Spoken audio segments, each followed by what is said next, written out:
ever feel like you're constantly like chasing after something? You know, that feeling like you're one self-help book, one article away from like true inner peace? Oh yeah, the search for purpose and a sense of ease in life is Yeah. something we all kind of crave. And what's so interesting to me is how philosophies from way back, like Daoism, really speak to that, the very human desire. Yeah, and you wouldn't think that like ancient philosophies would really, be relevant today with our busy lives, but here we are, Right. ready to really deep dive into Taoism, Yeah. and with a really interesting twist thanks to Osho. Yeah, Osho had this way of taking, ancient wisdom and making it really resonate with people today. Like he wasn't into those rigid kind of doctrines.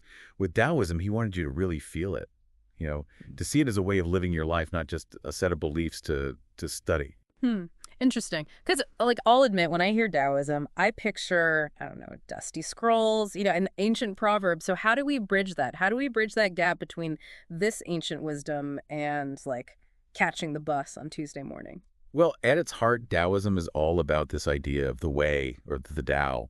It's about recognizing this sort of underlying energy that flows through absolutely everything. And Osho, he was really adamant that understanding the Tao isn't something you just think about. It's something you actually live. Okay, intrigued, but embodying the Tao, that sounds kind of abstract. Sure, sure. How do we get from reading about this way to actually living it out? Imagine, picture yourself as a leaf just floating down a stream. Now, you could fight against the current, right? Exhaust yourself trying to swim upstream. Or you could just surrender to that flow. Just let the river carry you. That's really the essence of Taoism, aligning yourself with the natural order of everything. So it's less about, forcing things to go our way and more about like trusting the flow. Exactly. That sounds great in theory, but our to-do lists and deadlines, those might disagree. Yeah, and that's where Wu Wei comes in. It's a core Daoist principle, Mm. and Osho called it the art of effortless living. Now, before you go ditching all your responsibilities and Hold on, I haven't booked that flight yet. Wu Wei, it's not about just being passive. It's not about like doing nothing. It's more about aligning your actions with a greater intelligence. It's about acting spontaneously, intuitively, without that resistance. So maybe it's like work smarter, not harder. Is that a good way to put it? You got it. I can get on board with that, but how does that translate into everyday stuff when, life throws a curveball? Think about how effortlessly nature just does its thing. Rivers flow, trees grow, the sun rises, all without this huge effort. They exist in this perfect state of alignment with their true nature. And that's the effortless flow that Taoism, it encourages us to find in ourselves. And Osho believed we could actually achieve that same kind of flow, even with like, deadlines and traffic and all that. He did. He recognized that so much of our suffering, it comes from this deep need to control everything, to be constantly striving. Taoism, it's an invitation to let go of that struggle, to trust in the way things naturally unfold. It's kind of the opposite of what we're taught today, right? I mean, it's all about the hustle, the grind. Like we're supposed to be constantly going after more, more, more. Yeah. Almost like we've been trained to resist the flow that Taoism wants us to embrace. That's a really interesting observation. Yeah. Makes you wonder where are we pushing against the current in our own lives? Like where could we maybe let go a little and allow things to unfold more naturally? That's quite a thought to ponder, isn't it? It is.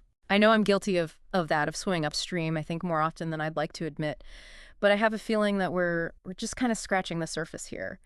There's got to be a lot more to uncover when it comes to how Osho saw, Taoism in this unique way. Oh, absolutely. We haven't even touched on like yin and yang. Osho felt that was key to understanding balance Yeah. in a modern context. Okay, yin and yang, now we're talking. I feel like everyone's heard of it, but what did Osho have to say about it? Don't leave me hanging. You're right. Yin and yang, it's one of those things that people talk about a lot. Right. But Osho had this amazing way of cutting through all that and making it really relevant to how we actually live. He saw yin and yang as the key to understanding balance, and not just in some cosmic universal way, but in the everyday ups and downs we all experience. So we're not just talking about like that black and white symbol you see everywhere. Well, although I do love a good yin and yang symbol on a coffee mug. Right. But the point is, Osho, he emphasized that yin and yang, it's in everything. It's more than just these opposites. It's the interplay of like light and dark, action and rest, even like logic and intuition, even joy and sorrow, they're all part of this dance. Hmm. Okay, you're making me think about this in a whole new way. No. It's not some like abstract idea. It's like you said, it's woven into everything. Yeah, and here's where Osho's take on it gets really fascinating. He pointed out that most of us, we tend to favor one side of these polarities. You know, like we might always choose reason over intuition, or we're always on the go, never resting. But in Taoism, you need both, right? Mhm. Both are essential for a life that's truly harmonious. So it's not about like getting rid of one side completely. It's about finding that balance, that place where they can both exist. Exactly. Osho, he challenged this idea that we should only strive for like the good things in life, the positive things. Right. He said that actually by running from discomfort, we're actually limiting our own growth. Yeah. He believed that by leaning into all of life's experiences, even the hard ones, the challenging ones, that's how we can really understand ourselves and the world around us on a deeper level. That's a big shaping perspective to view, like you said, those seemingly negative things, not as things to avoid, but as opportunities, right? To Yeah. learn and evolve. Like we're Yeah. being invited to embrace everything, not just the good parts. Beautifully put. And this brings us back to what we were talking about earlier with Wu Wei. When we resist the natural flow of life, when we cling to only what we think is good, we create suffering.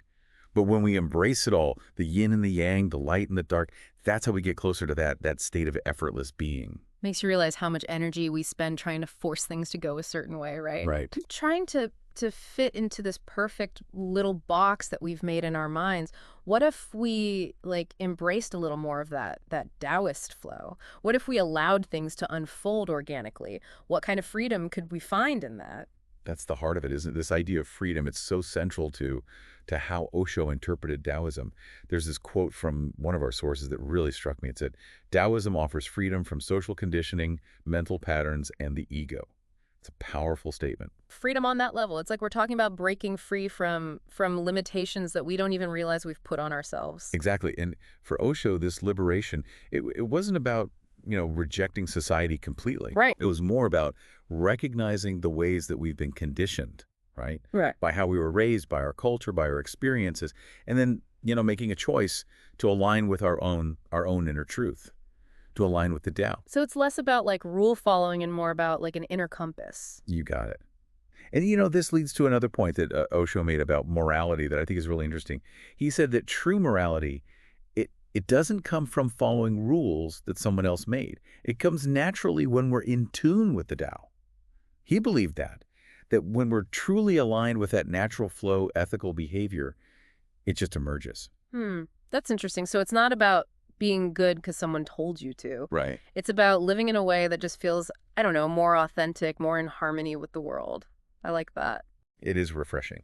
And Osho, he truly believed in the power of meditation. Yeah. That it can help us dissolve those conditioned responses that keep us separate from that inner knowing, that connection to the Tao. So we've got effortless action, embracing these paradoxes, inner freedom. Yeah. And now meditation as a way to connect with ourselves, with our true selves. This is starting to sound like a pretty amazing life, but I'm guessing it's not always sunshine and rainbows, right? What about when we mess up, when we doubt ourselves? What did Osho say about the challenges? It's easy to get kind of, I don't know, swept up in all this, right? Like this idea of finding inner peace, true freedom. But I imagine it's not always easy. Did Osho talk about that? Yeah. The challenge? He did, definitely. It's easy, to misunderstand these ideas. Yeah. To think Taoism is about just being passive, like floating through life without a care in the world.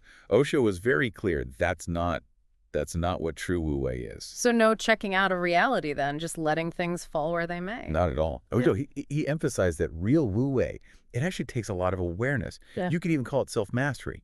It's about being present, like really conscious in each moment. And then making choices that are aligned with the Tao, with that inner wisdom. It's active, not passive. So it's more like we're navigating life, right? Yeah. But we're doing it with our eyes wide open, making these conscious choices, but in a way that's aligned with that flow we keep talking about. Exactly, yeah. Osho, he was very clear about this. Taoism, when you practice it in the right way, it leads to a more conscious life, not a passive one. It's about embracing life fully, all of it, even the complicated parts. Okay, so no enlightened zombies then. No, no enlightened zombies. It's about being fully present, fully alive. And really that's what Osho wanted people to get about Taoism. He didn't want it to be some abstract idea stuck in old books. He wanted people to really feel its power in their own lives. It's a big invitation, isn't it, to step off that hamster wheel, to stop striding so much and tap into something more effortless, and to embrace everything, the good and the bad, the light and the shadows, to find that real freedom, not by escaping life, but by connecting with something deeper inside ourselves. Yeah, beautifully said. And I think that's the beauty of how Osho approached it. He reminds us that Taoism, it's not about finding all the answers in some texts. It's about going on this personal journey. It's about finding our own way within this ancient wisdom and trusting that the path will reveal itself, step by step. So it's not a destination, it's this journey, this ongoing exploration. And maybe, just maybe, if we can all embrace a bit more wu-wei, a bit more of that Taoist flow, maybe we can navigate this crazy thing called life with a little more grace, a little more ease, and definitely a lot less stress. It's given us all a lot to think about, wouldn't you say? I'd say so, yeah. Yeah. If you had to pick one area of your life where you could use a little more wu-wei, what would it be? We'll leave you with that question as we wrap up our deep dive into Osho's unique perspective on Taoism. Until next time, keep exploring, keep flowing, and keep seeking that amazing place where ancient wisdom meets modern living.